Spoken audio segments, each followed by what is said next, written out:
24th February was when the Russian invasion of Ukraine would be a year old. In past 1 year, the war has ravaged Ukraine, isolated Russia and global platform, but hasn't resolved the conflict just yet. It drags on. Clearly, the cost is escalating and so is the death toll.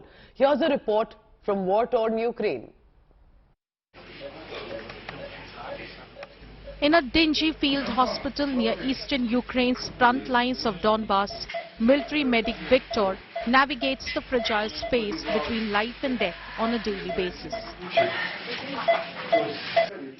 A year into Russia's invasion, fighting now amounts to attritional duels of artillery and infantry assaults. Things don't seem to improve an iota, with neither side making any significant gains. Victor's team of 7 medics and 6 nurses have been paying the heavy cost of this deadly grind in the war-torn Donetsk region.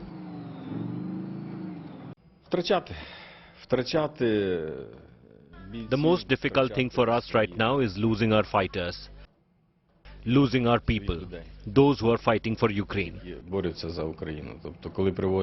When they bring in a person who is wounded and has deadly injuries, you watch on and you can't help with anything. It's the worst thing you can imagine. Because the war continues as days have turned to months and would soon be in its second year, Donetsk is the worst hit. Bakhmut was the target of Russian forces on Sunday as it intensified its push to capture all of the eastern industrial heartland of the Donbass. Moscow aims to grind Ukrainian forces and prevent them from forging offensive elsewhere. Ukraine, on the other hand, has been resolute in its defense. Near Belarus border, the other point from where the Russians made their initial move in 2022 February, Ukraine forces are conducting drills.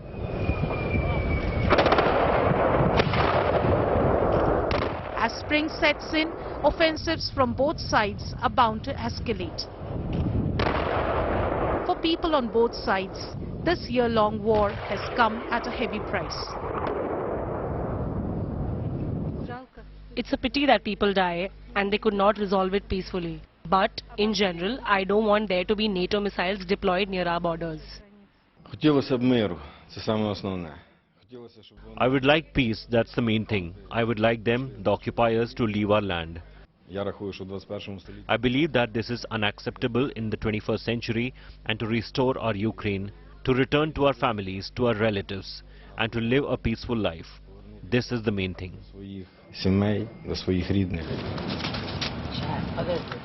Peace is a precious word in Ukraine today.